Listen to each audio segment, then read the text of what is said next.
We welcome you to this special Remembrance Day worship service. May I request the congregation to kindly stand for the procession.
As the clock struck 11 on the 11th day of the 11th month of 1918, World War I came to an end. An estimated sacrifice. And today, as we continue to uphold and honor those serving in the armed forces and those who served in the armed forces in our church and in our community, let us join them as we together make our society and our world a better place. Glory be to the Father, and to the Son, and to the Holy Spirit. Amen. As we remain standing, let us sing together the opening hymn, Stand Up for Jesus.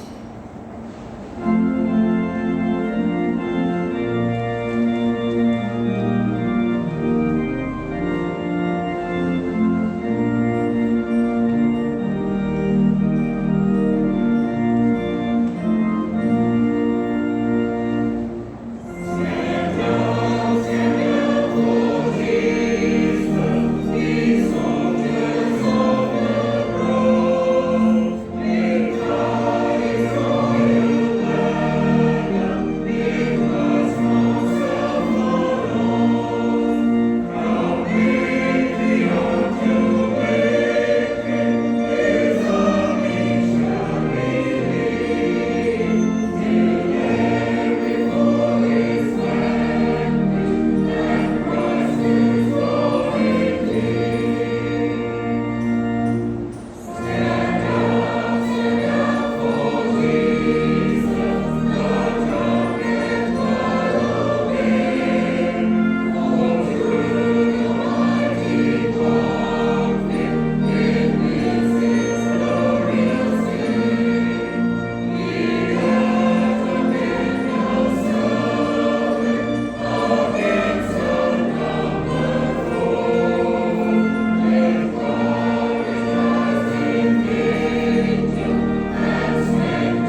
We shall follow the order of service that is in our hands. Page number 3. God so loved the world that He gave His only Son, Jesus Christ.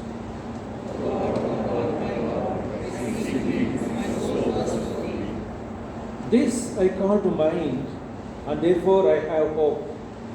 The steadfast love of the Lord never ceases. His mercies never come to an end. They are new every morning.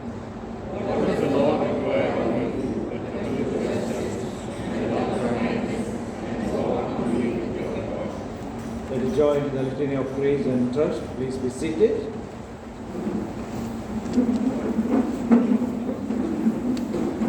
God is our refuge and strength, a very present help in trouble.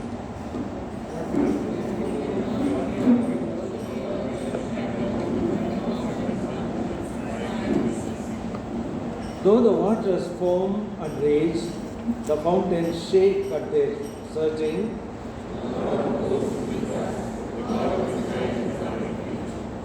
there is a river whose streams made glad the city of God, the holy dwellings of the Most High.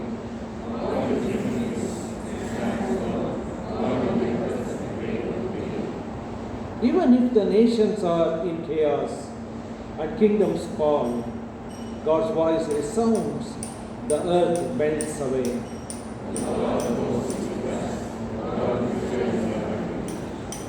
Come and see what God has done, the wonders wrought upon the earth.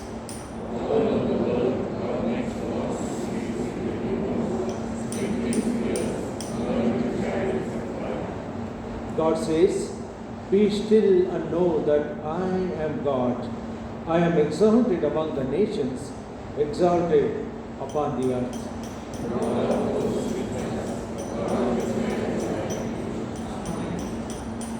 Let us join in an act of confession.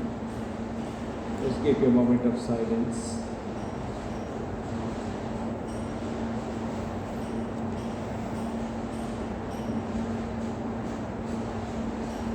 Gracious and holy God, we come before you in praise and remembrance. Be with us today in our minds and understanding, in our health and in our speaking. Let us join together and confess our sins before God. Almighty and merciful God, Lord of people and nations, we confess with shame the sins, both private and public, by which we have broken your law and grieved your spirit. We acknowledge the reproach that war has brought upon the human Christ. We confess our lack of love for you and for our fellow human beings. For the sake of your Son, who died for us, save us from our sins, take from us all hatred and bitterness, whether in thought, word, action. Teach us to forgive as we are forgiven, so that we may grow to be more like Him and live our lives according to your will. Through Jesus Christ our Lord. Amen. Almighty God, who has promised to forgive all who repent of their sins and believe in His Son, Jesus Christ, grant us pardon for our sins, peace in our hearts, strength in His service, and everlasting life. Through Jesus Christ our Lord. Amen.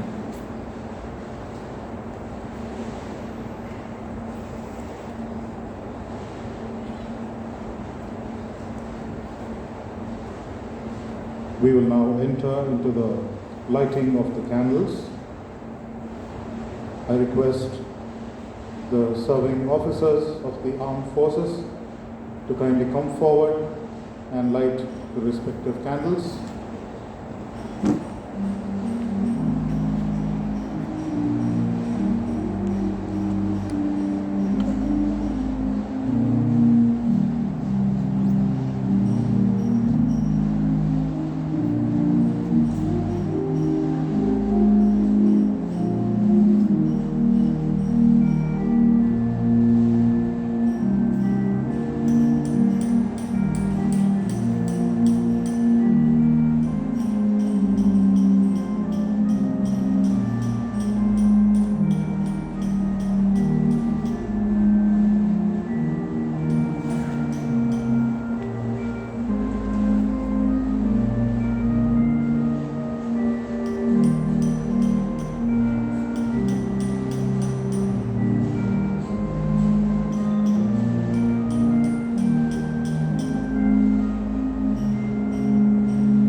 stand and follow with the prayers after the lighting of the candles as we symbolically have lit these candles.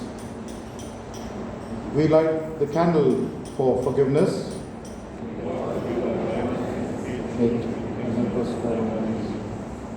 We light this candle for healing. And broken lives of the world. We light this candle for peacemaking. God, make us instruments of peace to those who are different from us. Let us all pray together the collect. Father of mercies and God of all comfort, your Son Jesus Christ has said, the greatest love a person can have for his friends is to give his life for them. We remember with thanks those from the armed forces who have laid their lives for their nation and their people, and for those who strive for justice and peace. We also remember our own soldiers who laid their life for our country, and remember with gratitude their sacrifice. Look mercifully upon all who have suffered and who are suffering due to wars and conflicts. Protect the defenseless, succor the wounded, receive the dying, and console the anxious and the bereaved. Open to us a way of reconciliation and lead us into the path of peace. Through Jesus Christ, our only Redeemer. Amen. Congregation, please be seated. Let us now listen to the scripture readings.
That the mountain of the house of the Lord shall be established as the highest of the mountain, and shall be reached up above the hills. The people shall flow to it, and many nations shall come and say, Come, let us go up the mountain of the Lord, to the house of the God of Jacob, that he may teach us his ways, and we may walk in his paths. For out of Zion shall go forth the law of the word of the Lord from Jerusalem. He shall judge between many peoples, and shall decide for strong nations afar off. And they shall beat their swords into plowshares, and their spears into pruning hooks. Nation shall not lift up sword against nation, neither shall they learn war any more. But they shall sit every man under his vine and under his fig tree, and none shall make them afraid. For the mouth of the Lord of hosts has spoken. For all peoples walk each in the name of his God, but we walk in the name of the Lord our God forever and ever. Here ends the Old Testament reading.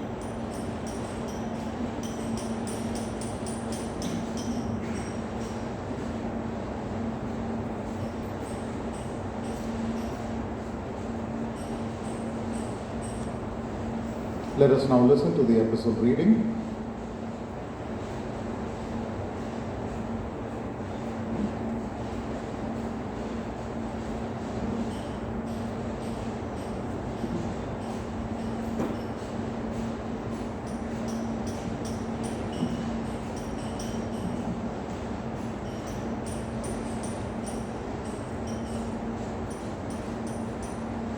epistle reading is taken from Revelation chapter 21, verses 1 to 7.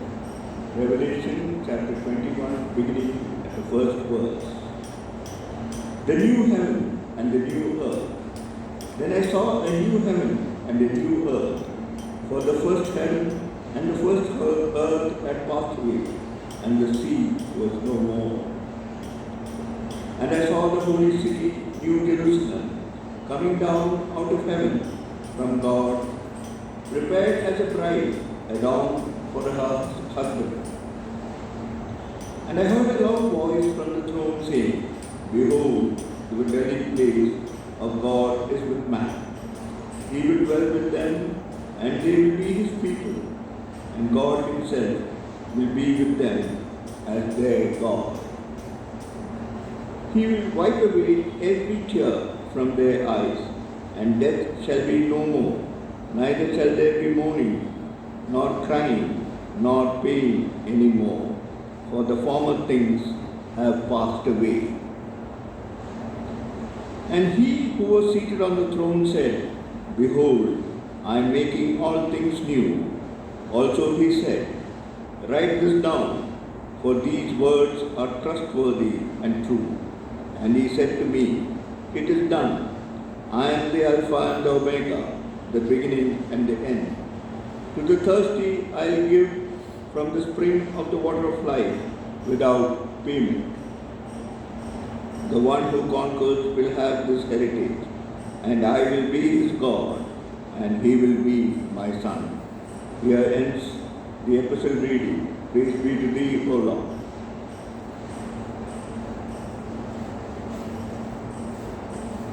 May we all stand for the reading of the Gospel.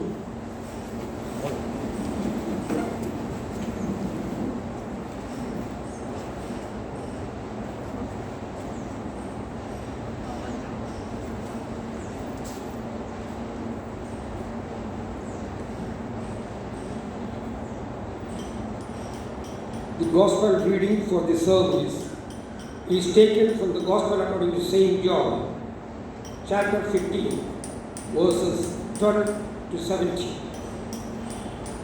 Hear the word of God as it is written in the Gospel according to St. John, chapter 15, beginning at verse 12.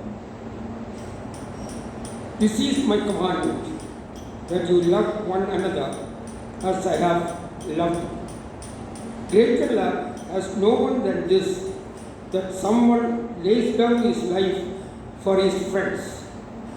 You are my friends if you do what I command you. No longer do I call you servants, for the servant does not know what his master is doing. But I have called you friends, for all that I have heard from my Father I have made known to you. You did not choose me, but I chose you and appointed you, that you should go and bear fruit, and that your fruit should abide, so that whatever you ask the Father in my name, he may give it to you. These things I command you, so that you will love one another. Here ends the Gospel reading. Praise be to thee, O Christ.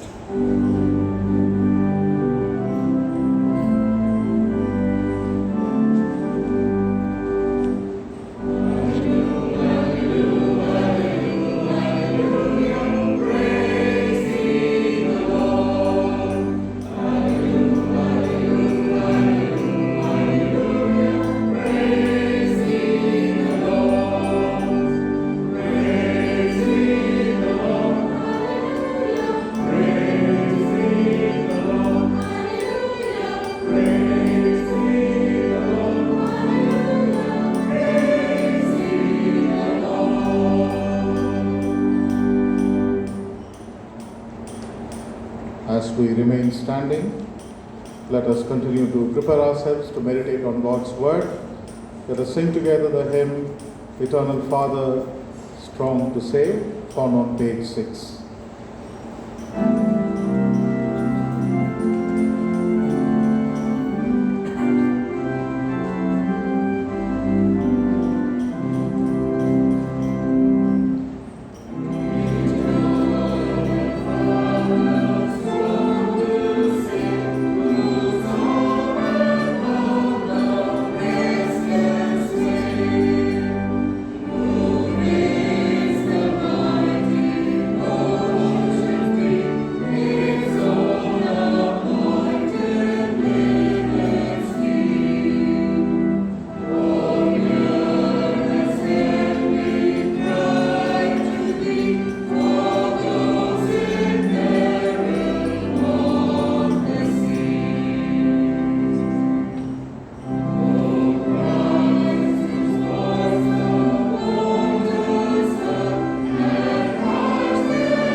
seated. Let us pray.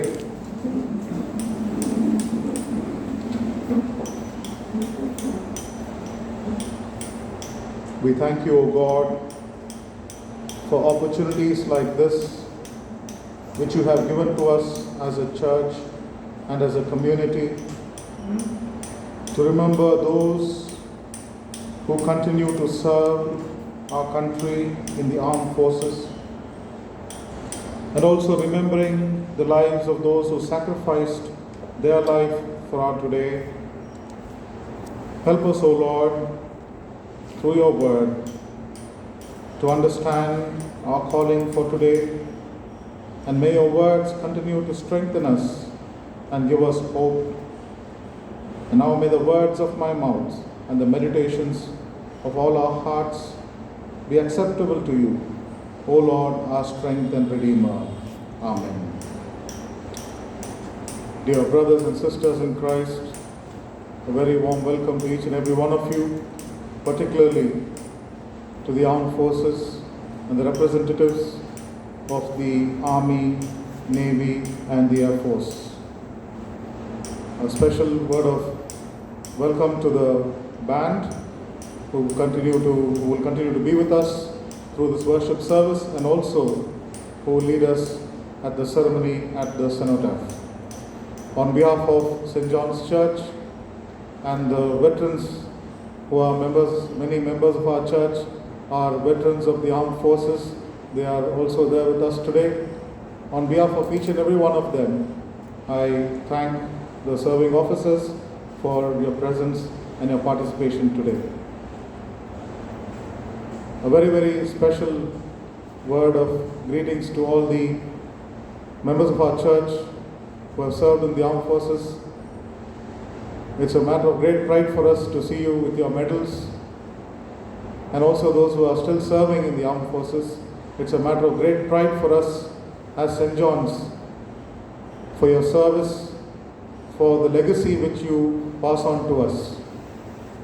Your witness, your legacy, your service will continue to inspire many people, not only in our church, but also in our community. And it is a matter of great pride for us as St. John's that we have exemplary members like you in our church to not only give us that connection with the armed forces, but also have you in our life and witness in the church and community.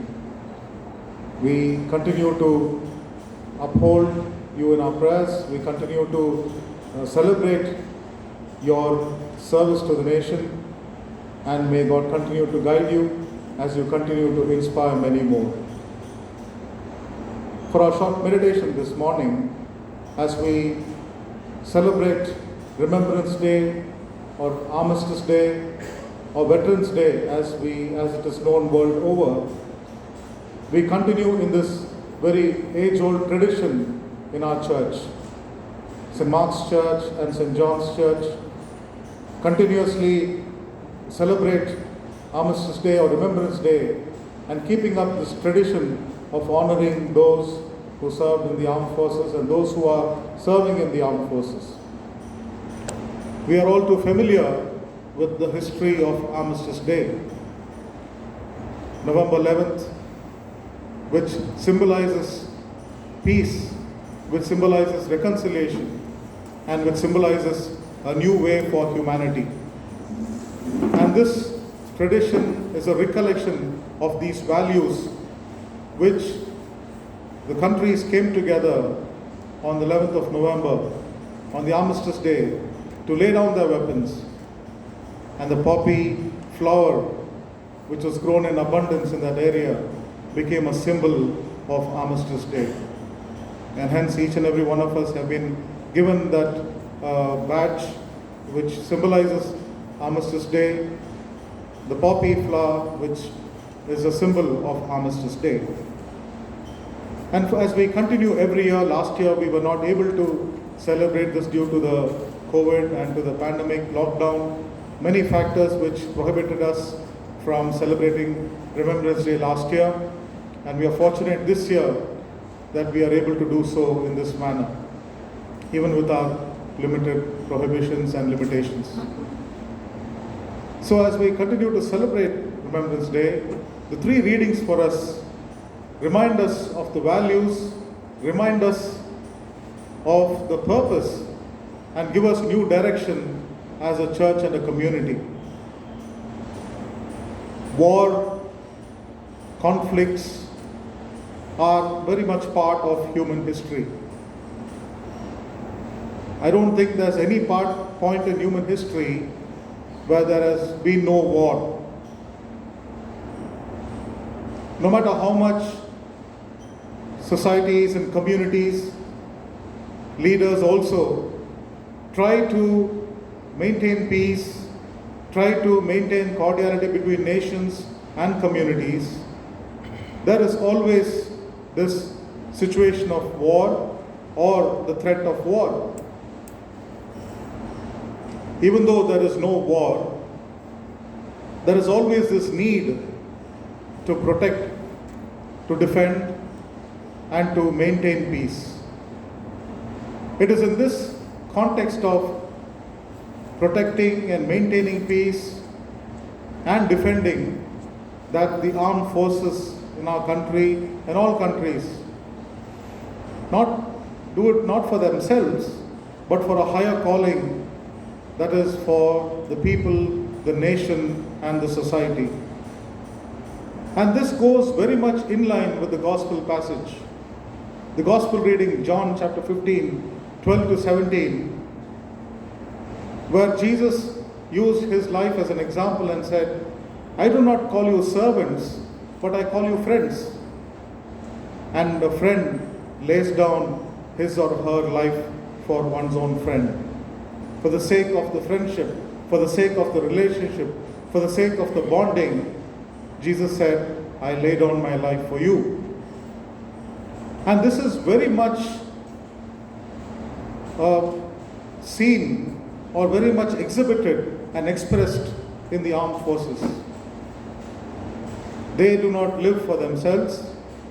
The armed forces do not work for themselves. The armed forces, even to the point of giving up their life or sacrificing their life, do so for others. And this is why we always, in our country and world over, the armed forces or the work or the main purpose of the armed forces, the way they keep up or maintain peace, the way they defend countries and people and communities is honored and respected. Particularly in our country, we are privileged, we are fortunate and privileged to have this armed forces who continuously uphold the value of protecting the country and its citizens. We continue to celebrate the sacrifice and the attitude in which the armed forces continue to serve not for themselves but for our sake. And this is something that is very deeply rooted in the gospel passage, to lay down one's life for one's friend. And so no matter how Christian it is in our life and in our community, no matter how much it is part of the gospel value, the armed forces continue to uphold it, and they continue to live by that principle of laying down their life for others. Something that we as a church need to take into our life, in our ministry, in our charity, in our living, something that we can take on in our own lives. Not to live for our own selves, for our own ideologies, not to be caught up with our own struggles, but to see the need for others, or the need of others, to live for others. This is something that comes up very strongly in our country as we continue to honor the veterans and the armed forces. The second value that is seen in parallel with the way in which the armed forces defend our country and work for our country and live for our country is found in the epistle reading, Revelation chapter 21, verse 1 to 7. This is a very all too familiar passage for us, especially particularly during funerals and memorial services. Behold, I make everything new. I am the Alpha and the Omega, the beginning and the end. And I saw from heaven a new heaven, coming down from heaven, a new heaven and a new earth. And also, the most important affirmation that from now on, the dwelling place of God is with people. God dwells with us. The dwelling of God is with people, and this signifies the new heaven and the new earth. The idea or the belief or the affirmation of a new heaven and a new earth should not be just limited to the futuristic concept of heaven, life after death.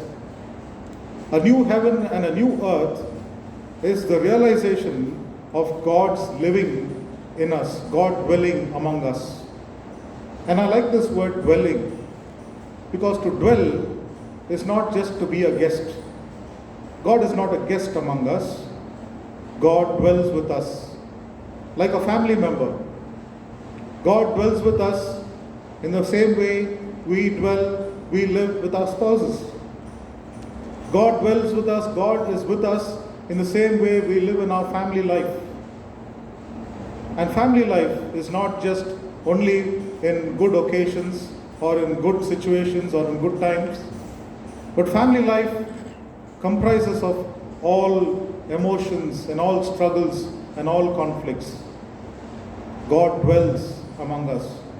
Revelation chapter 21 tells us that from now on, God is not someone who's limited to the heavens above or to an idea outside our life. From now on, God dwells among us. The presence of God is found in our living together, in our struggles together, in overcoming struggles together, in enabling, in strengthening one another. And this again is the new heaven and the new earth. And this again goes very much in line with the basic tenets of the armed forces. They do not work for not just the eschatological peace, saying that tomorrow there should be peace, or in the coming generations they should have peace, but the armed forces give their lives for maintaining peace today. This is probably the greatest struggle that many countries and the armed forces face throughout the world, and also in our country, especially in the context of terrorism. We are all too familiar with the way in which terrorism, the threat of terrorism, has reached our doorsteps. And we owe our peace today to the armed forces. So this new heaven and the new earth, the living of God among us, the dwelling of God among us, is in our ability to recognize God's presence in our life and God's struggle along with us. God struggles with us in our lives. God's struggle with humanity. And the participation of the armed forces in the struggles of the people is very much evident in our country. The third and most important value that we are able to again gather is found in the Old Testament reading, the prophet Micah, chapter 4, verse 1 to 5. Prophet Micah, in the context of the post-exilic situation, in the context of war, in the context of conflict, talks about swords not being used for war, but he says God will now give you the mandate to turn the swords into plowshares and the spears into pruning hooks. This is a very, very beautiful passage and a very beautiful verse. The swords shall be turned to plowshares and the spears to pruning hooks. Instruments of war. a sword, and a spear are weapons of war, instruments of destruction, instruments that take life, instruments that destroy life, instruments that diminish life. And God says, these instruments which diminish life, these instruments which destroy life, will now be converted into instruments of life which affirm life. A sword which can take away life will now be converted into a plowshare so that it can become a means of sustaining life. A spear which can create conflict, a spear which can take away a life, will now be converted into a pruning hook, something that corrects, something that removes the unwanted. A spear which was used to fight and take life will now be used to edify, correct, and cleanse. And this is a very, very beautiful metaphor of how Christian life should be as well.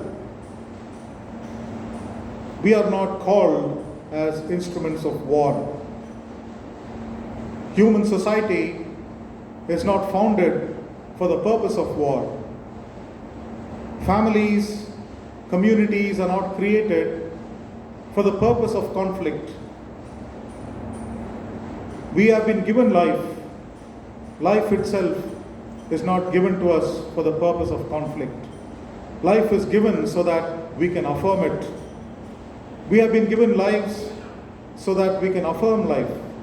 And by affirming our life, become life givers. Our life in our families, in our church and communities, and society should be life affirming and not life diminishing. It should be respect for one another and respect for life, and not disrespect and conflict. And this is something again that we can very beautifully see in the manner in which the whole and sole purpose of the armed forces is not to destroy life but to affirm life. And this affirmation of life, protection of life, is something that we continue to thank God for, which is given to us even through the armed forces. And so, my dear brothers and sisters in Christ, may we continue to be affirmers of life. May we continue to affirm pruning and life affirming values and attitudes in our life. May our life as a church and a community continue to affirm the dwelling of God among us, the new heaven and the new earth that is brought about by struggling together, by helping one another, by working together, living together, and affirming God's presence among us. May our life and witness continue to be so that we do not treat each other as servants, but as Jesus said, I do not call you servants, but I call you friends. Glory be to the Father, and to the Son, and to the Holy Spirit. Amen. In the light of what we've heard, let us all now stand and affirm our faith in the Apostles' Creed found on page 6.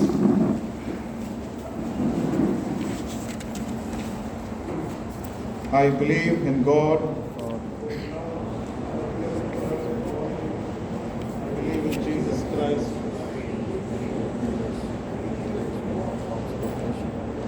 I believe in the Holy Spirit of God, who works in and through all who are turned towards the truth. I believe in the community of the faithful who are called to be at the service of all people. I believe in God's promise to finally destroy the power of sin in us and to establish the kingdom of justice and peace for all humankind. Amen.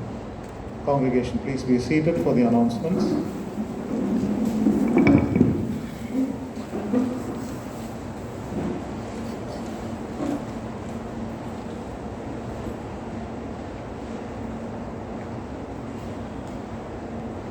We welcome visitors and friends who prefer to worship with us this morning, and we welcome you on behalf of St. John's Church.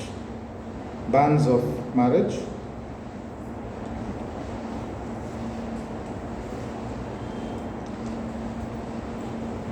I publish the banns of marriage between Mr. Dennis Abhishek, son of Mr. Elliot Sudarshan Raj and Mrs.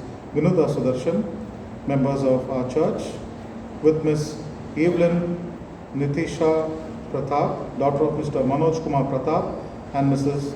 Deena Pratap, members of CSI Christa Krupalaya Church, Bangalore. If any one of you have any just cause as to why the above named persons may not be joined together in holy matrimony, you are to declare it in writing to the presbyter in charge of this congregation. This is their first time of asking. Let us pray for these two young people as they continue to dedicate themselves and prepare themselves for this life of marriage that God has ordained for them. Let us pray.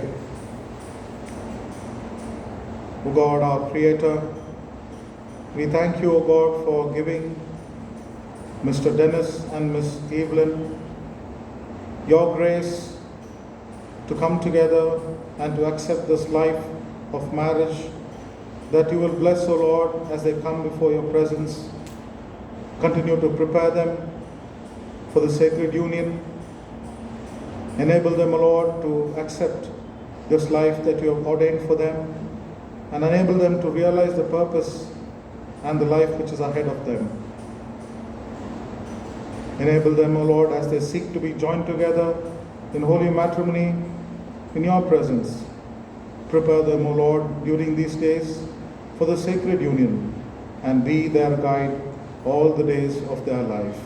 Amen.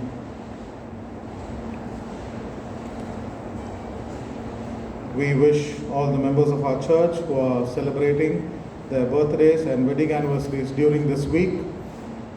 Their names are printed in the pew slip, and on behalf of St. John's Church, we wish you all of God's blessing in this new year ahead.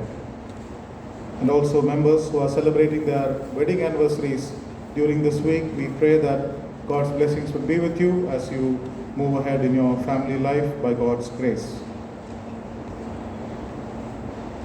Every Sunday, our regular worship service will be at 9 a.m. and 6 p.m. We still haven't decided to start the 6:30 a.m. service.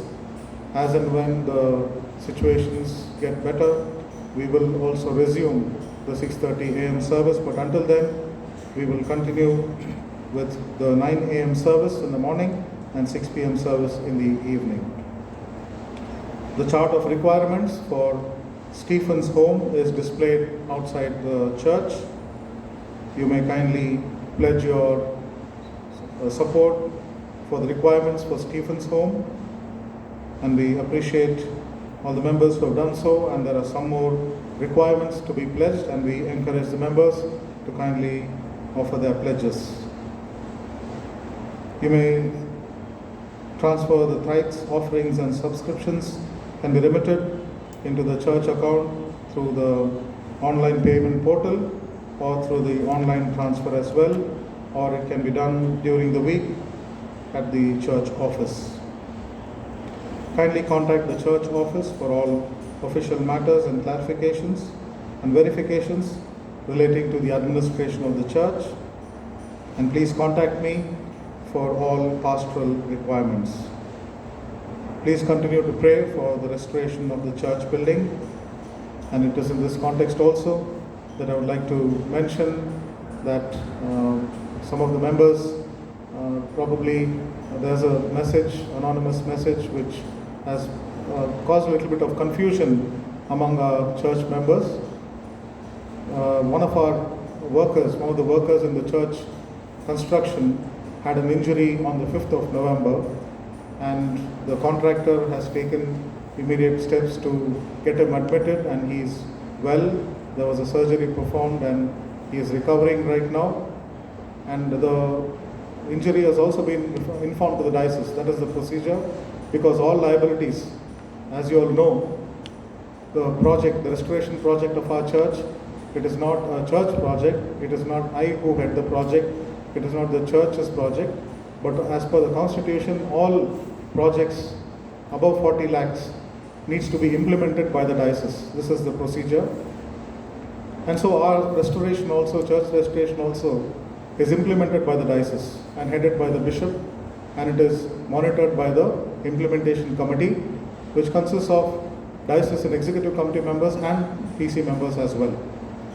And so there is a process by which the diocese, it is not just for our church, every church in the CSI, the whole of CSI follows the same procedure. It is not something that is only special to our church. And so the beginning of the project, the initiation of the project has all been done in accordance with the requirements as per the diocese. Without us fulfilling the diocesan requirements, the project would not start, it will not start. And so let me assure to the members of the congregation that the project of the church is done as per all due process. As per the diocesan procedure and policy, everything is being done, and we are making sure that there is no deviation from the procedure or processes. And the unfortunate incident of the worker sustaining injury also, as per the regular procedure, it is the liability of the contractor.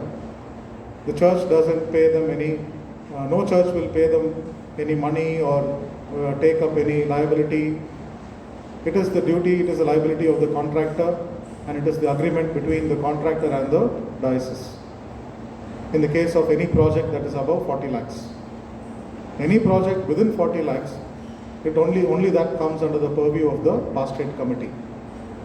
And so when this incident happened, the contractor came and it was brought to my notice immediately. We rushed him to CSI hospital for first aid.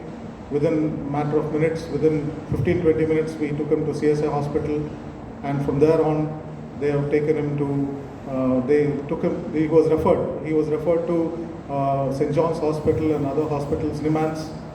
But then from there onwards, they referred him to other specialty hospitals because of multiple injuries. And the surgery was done the very next early morning at 4 o'clock. I was told the surgery was done, and in 2 days' time, he has stabilized. And now I have been told by the contractor, regular updates I've been receiving, that he is doing well. So this is not a matter that is under the purview of the PC. I would like to make that very clear. However, please pray for the worker as he is recovering, and also for the restoration. It has not stopped because the workers are not appointed by the church. We, as a local body, we supervise the work, we maintain the edifice, and we follow the diocesan procedure relating to payment also. Payments are also not paid by me. I do not make the payments. I don't exchange money. The diocesan procedure is very clear. It's a very transparent procedure. Where money is transferred to the diocese, and from the diocese it is transferred to the contractor. The bills are approved by the diocese. So I don't approve bills. The PC doesn't approve the bills, because there is a system in place and we follow that. So I want to assure the congregation, please do not have any doubts about it, because unless we follow the procedure, diocese will not implement anything. And so there is a very clear system in place. We are following all the procedures. Please continue to pray and uphold the restoration work in your hands, especially the worker who's recovering. Please continue to pray for members of our church who have requested for prayers. Their names are in the pew slip. I would like to read them out for your kind information so that you can remember them in your personal prayers as well.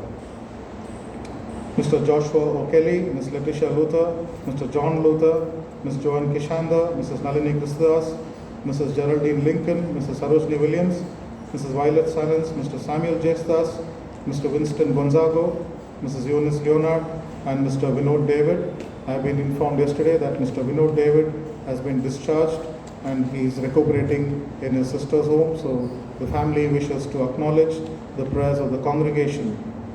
Also, in my brief interaction with Captain Girish, he informed me yesterday that his mother is undertaking treatment in Commando Hospital. Please continue to pray for Captain Girish's mother, who is being treated in Commando Hospital as well. The offertory during the past week is as follows. From 6th of November to 12th of November is as follows. Subscription 97,930. Harvest collection 63,000. General offertory 29,690. Donations towards the projects of the church 11,900. Donation towards the medical fund 1,000. Donation towards poor fund 500. Donation towards church restoration 500. And a total of 2,04,520. Immediately after the worship service, we will assemble at the cenotaph, the war memorial, wherein the remembrance and the honoring part of the worship service will continue. So after the worship service, I request the members to kindly assemble at the cenotaph. And also members, it's an earnest request, please do not pay heed to any anonymous letters or anonymous messages. And for any clarification, please, for the pertaining to the church or administration, we are under the guidance of the bishop of the diocese. It doesn't matter who the pastor is or who the bishop is. The church is always governed by the diocese, by the bishop and by pastors. So it is not about Naveen John or Bishop P.K. Samuel. There will always be a bishop, there will always be a pastor, and this is how the church is governed. So please feel free to take an appointment from bishop if you need any further official clarifications pertaining to any official matters of the church. Thank you for your patient listening.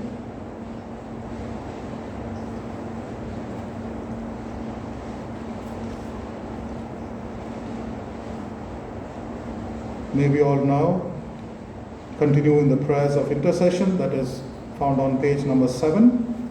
The congregational response for each prayer is printed in bold. Let us pray. Let us pray for all who suffer as a result of conflict and ask that God may give us peace. For the servicemen and women who have died in the violence of war, each one remembered by and known to God, may God give peace. For those who love them in death as in life, offering the distress of our grief and the sadness of our loss, may God give peace. For all members of the armed forces who are in danger this day and every day of their life, remembering family, remembering their friends, and all who pray for their safe return, may God give peace. For civilian women, children, and men whose lives are disfigured by war or terror, calling to mind in penitence the anger and hatred of humanity, may God give peace. For peacemakers and peacekeepers who seek to keep this world secure and free, may God give peace. For all who bear the burden and privilege of leadership, political, military, religious, asking for gifts of wisdom and resolve in the search for reconciliation and peace, may God give peace. O God of truth and justice, we hold before you those whose memory we cherish and those whose names we will never know. Help us to lift our eyes above the torment of this broken world and grant us the grace to pray for those who wish us harm. As we honor the past, may we put our faith in your future, for you are the source of life and hope, now and forever. Amen. May we all stand for the breaking of the bread.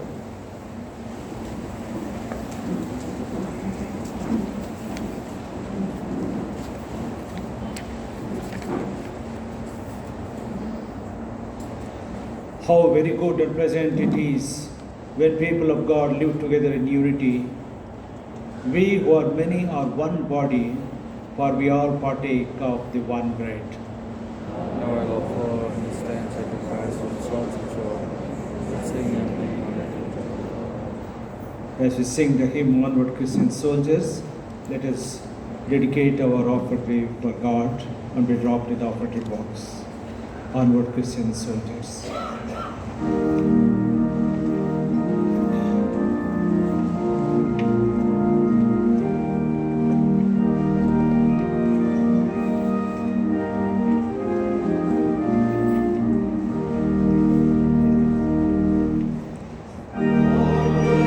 to Jesus,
Let's together say, praise to the eternal merit Father, Son, and the Holy Spirit.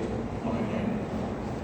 O Father, you have given us a new and living way to offer ourselves to you. Though unworthy, we come to you as we are. By that way, your Son, Jesus of Nazareth. And in his name we ask you to accept and use us as these gifts, however it best pleases you. All that is created is yours, and everything that we can offer already belongs to you. Amen. May we all together say the prayer of his presence. Be present, O Jesus, your good high priest, as you were in the midst of your disciples, and make yourself known to us in the breaking of the bread. Who lives and reigns with the Father and the Holy Spirit, one God, world without end. Amen. The Lord be with you. Lift up your hearts. Let us give thanks unto our Lord God. I give thanks. Let's continue to worship. Please be seated.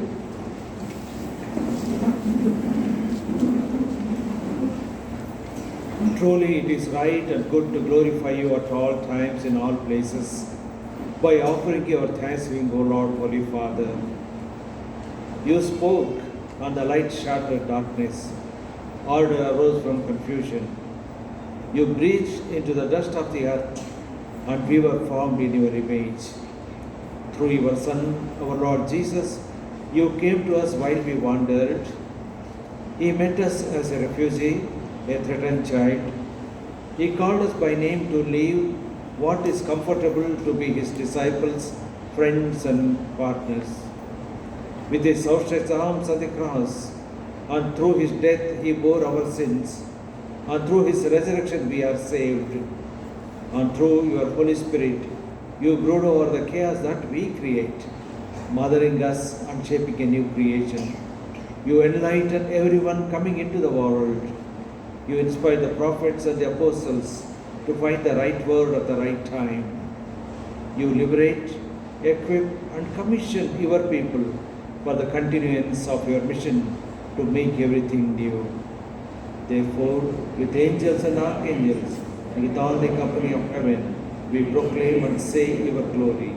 Holy, holy, holy, Lord God of power and might, heaven and earth are full of your glory. Hosanna in the highest. Blessed is he who comes in the name of the Lord. Hosanna in the highest.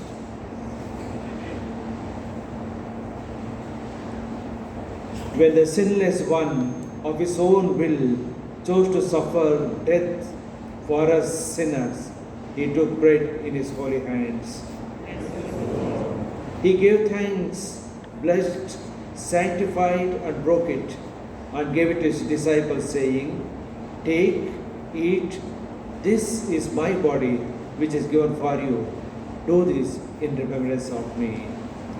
Amen. In the same way, he took the cup. He gave thanks, blessed, sanctified, and gave it to his disciples, saying, Drink this, all of you. This is my blood of the new covenant for you and for many, for the forgiveness of sins. Do this in remembrance of me.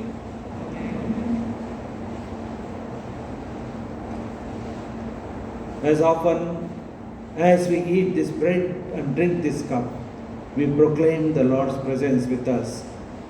We commemorate his death. We celebrate his glorious resurrection. We await his coming. May God's blessing be upon us all. Christ has died.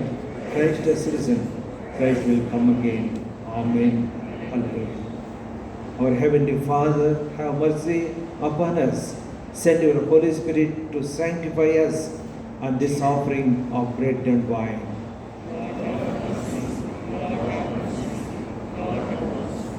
May the Holy Spirit sanctify this bread, that it may be the body of our Lord Jesus Christ. Amen. May the Holy Spirit sanctify the wine in the chalice, that it may be the blood of our Lord Jesus Christ. Together let us say, accept this our offering of praise and thanksgiving. Make us one body, Jesus Christ our Lord, by whom and with whom, in the unity of the Holy Spirit, all honor and glory be to you, Almighty Father, God without end. Amen. Let us together say the prayer our Lord has taught us to say. Our Father in heaven, holy be your name, your kingdom come, your will be done on earth as it is in heaven. Give us this day our daily bread, and forgive us our sins, as we forgive those who sin against us. And lead us not into temptation, but deliver us from evil.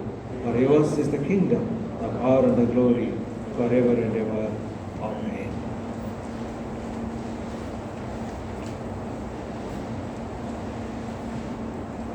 Let us join in the prayer of humble access.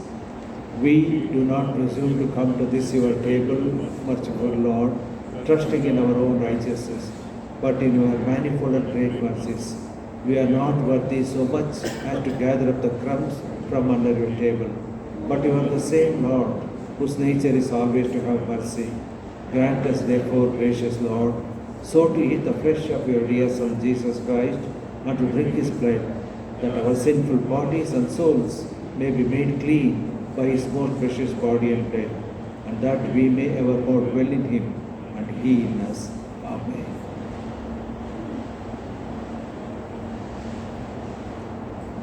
When we break the bread, do we not share in the body of Christ?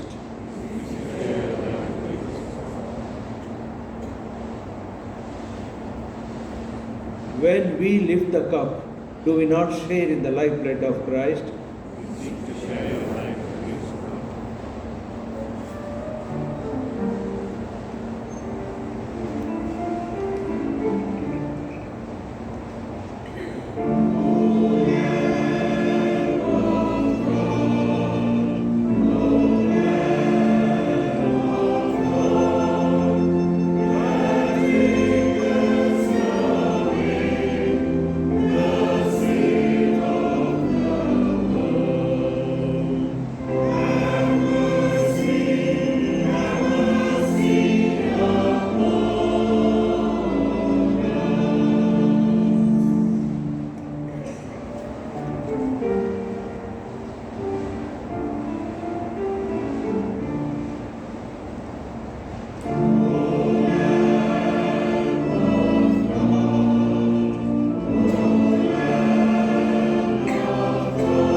Things of God for the people of God. You may now receive the holy elements.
now by faith receive the sacrament of the body and blood of Christ, let us give thanks. Shall we all stand and join in the prayer of thanksgiving?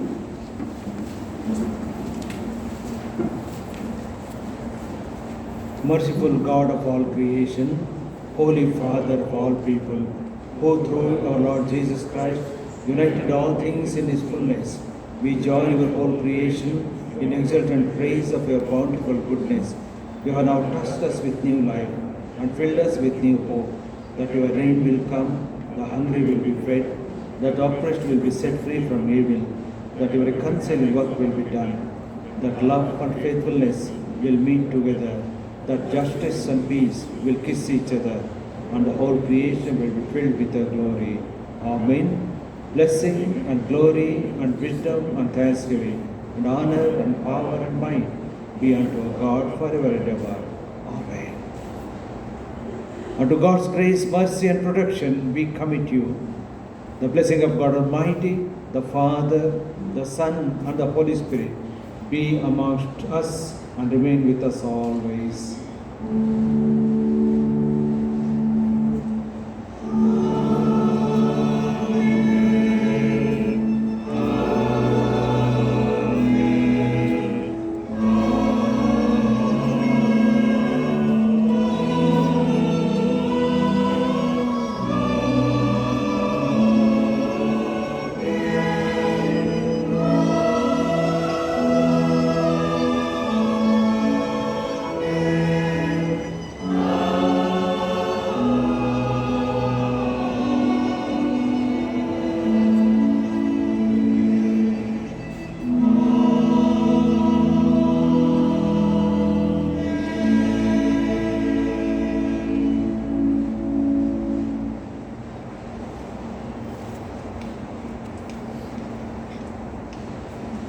As we conclude our worship service here, we will sing together the closing hymn, Lead Kindly Light.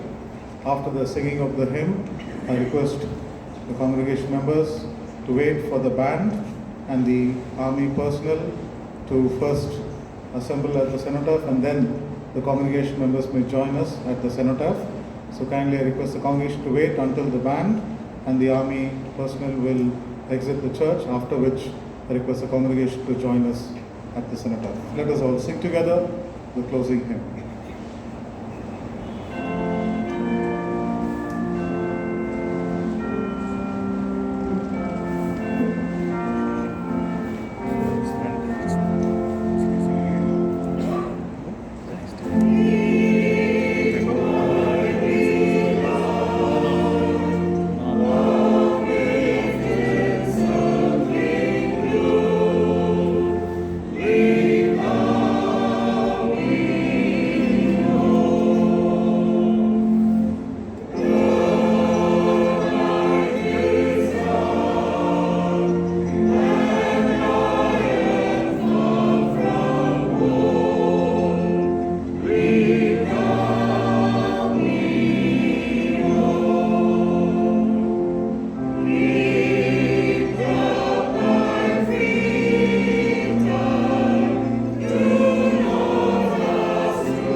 Let us depart in peace. Amen. Please remain standing for the procession.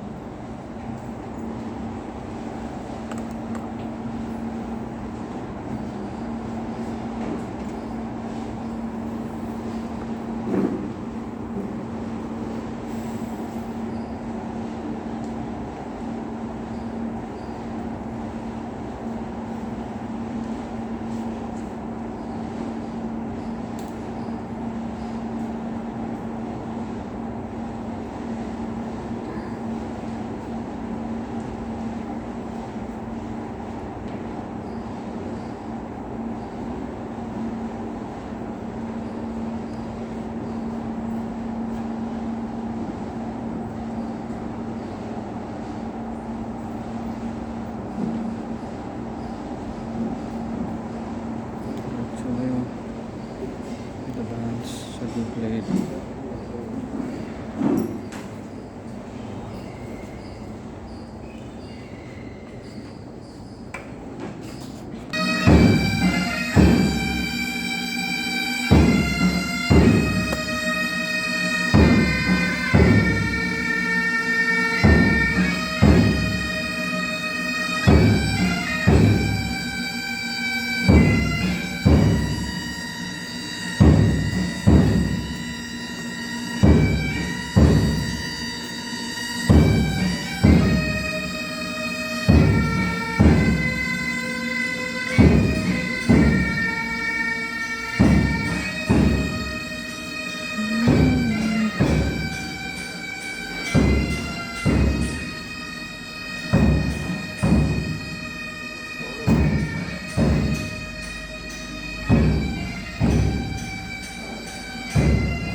Shankara ಹಿಂದ್ಗಡೆ ಏನಿದೆಯಾ?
May I request the congregation to kindly assemble on my far left and not near the band. May I request the members to kindly assemble opposite to the band and to the place where we are standing right now so that you can face us. I request the Army veterans to kindly join me at this place here.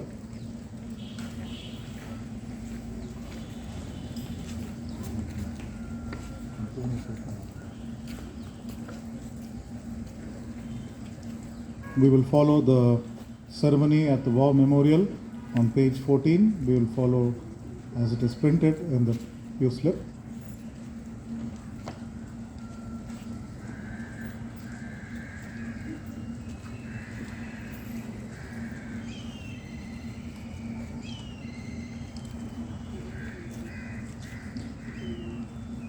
As we are gathered here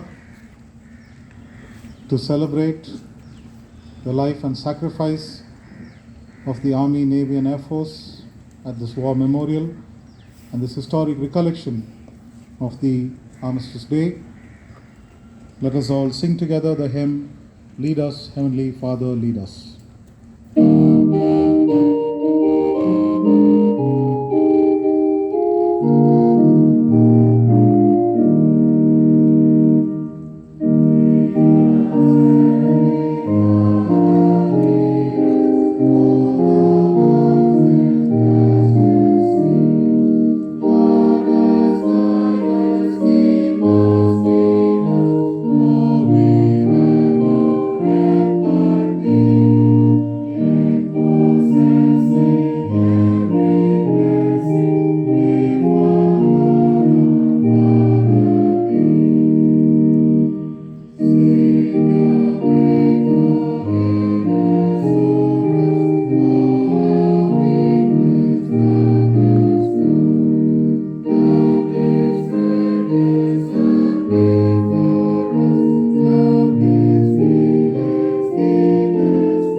Follow the litany of remembrance, page 14. O Lord our God, we have gathered this day to offer our prayers and petitions for those who have perished as a result of conflict and war. We pray for those who have given of themselves willingly, those who have made the ultimate sacrifice. We pray for those who have been victimized and the innocent casualties of hatred and terror. We pray for those who continue to place themselves in harm's way in order that peace and harmony may be achieved. Hear us, O God, as we make our appeal in their memory. Bless, O Lord our God, those who have fought and valiantly died, that we might enjoy liberty and freedom. May their sacrifice not be in vain. May your blessings, O Lord, be upon them. Bless, O Lord our God, those who have perished while engaging in the task of peacekeeping. May their sacrifice not be in vain. Bless, O Lord our God, the innocent victims of war, those who have suffered as a result of conflict and strife. Bless, O Lord our God, those who continue to train and prepare themselves for active duty and missions. May the sacrifices they make not be in vain. Your blessings, O Lord, be upon them. All this we pray and all this we ask in your holy name, O Lord. Amen. As we remember in silence before God those who have made the ultimate sacrifice, Let us commend their souls anew to God's eternal mercy and compassion. And let us pray that God would grant us grace to serve faithfully until one's life's end, to the honor and glory of God's holy name.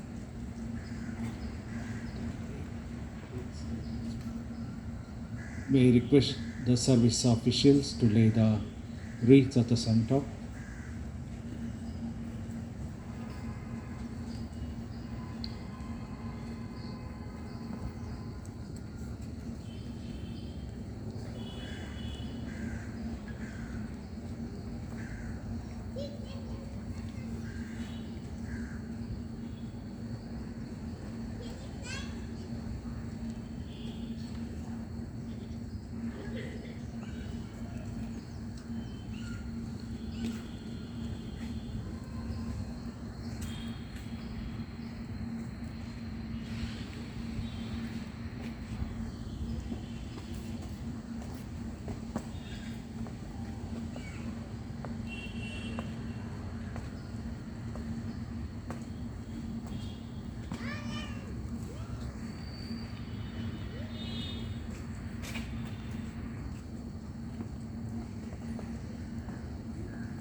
The importance of 2 minutes of silence is the beginning of 20th century. An African student studying for his law in Britain had to return to his country because of the war.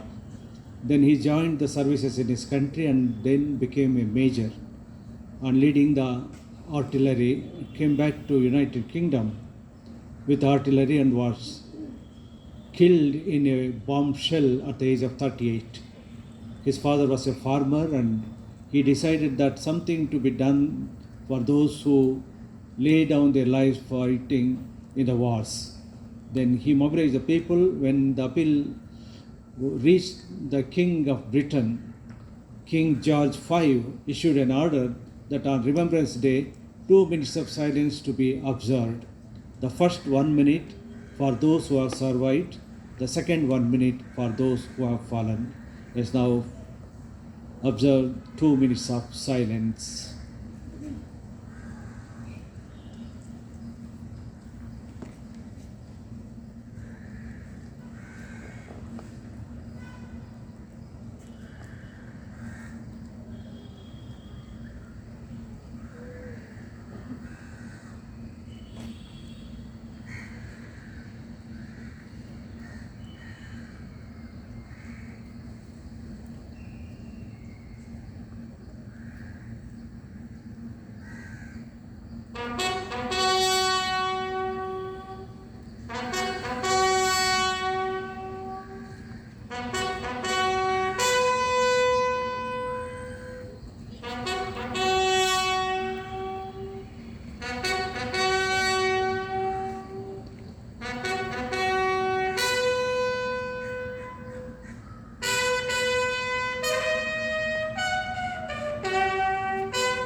the Kohima epitaph.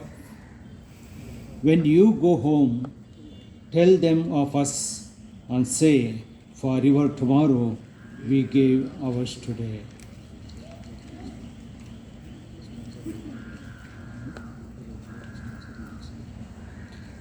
Now we'll sing the hymn Abide With Me. First falls the eventide. The first stanza will be played by the band and we join the second stanza.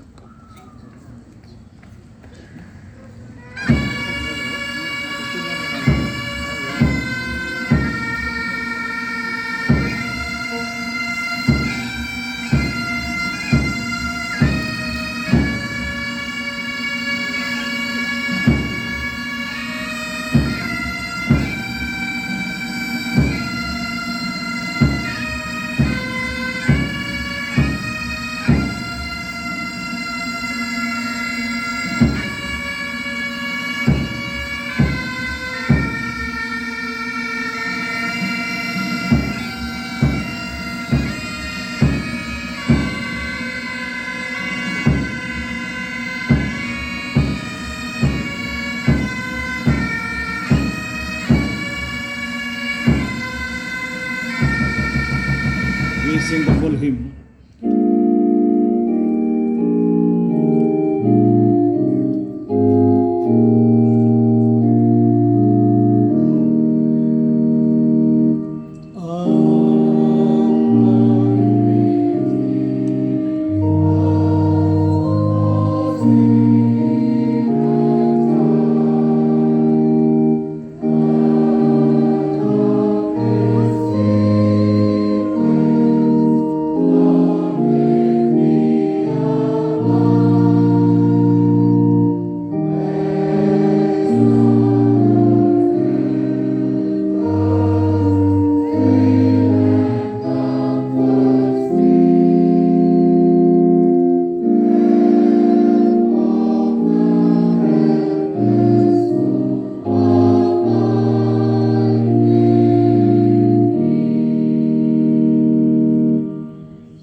Let us pledge ourselves anew to the service of God and our fellow men and women, that we may help, encourage, and comfort others, and support those working for the relief of the needy and for the peace and welfare of the nations. Together, Lord God of Father, we pledge ourselves to serve you and all humankind in the cause of peace, for the relief of want and suffering, and for the praise of your name. Give us your spirit, give us your wisdom, give us courage, give us hope, and keep us faithful now and always. Amen. Let now join in the national anthem.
Dear brothers and sisters in Christ, I place on record our sincere thanks to the serving officers in the Army, Navy, and the Air Force, Captain Philip from the Army, Lieutenant G. Girish from the Navy, and Group Captain Aaron Hurtis from the Air Force. We thank them for their presence and making this meaningful celebration and on Remembrance Day. And we thank the ASC Pipe Band for their participation and making this service meaningful.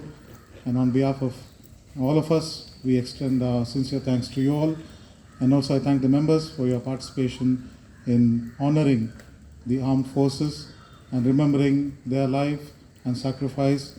And especially my sincere thanks to the veterans, armed forces veterans in our church. A few of them have been able to make it today, others due to various reasons. Some of them are not well. Commodore Winston Cornell is not well. He is recovering from an surgery. And others expressed their inability to come today. But I thank, on behalf of all of us here, and also the members who joined us online, I thank all our veterans for their inspiration, for their service. May God continue to bless you all. And as we move ahead as a church, as a community, may the armed forces continue to inspire us in service and sacrifice. Thank you all. We will now, you may have coffee at the entrance of the church, and the armed forces and the veterans will join us at the boardroom.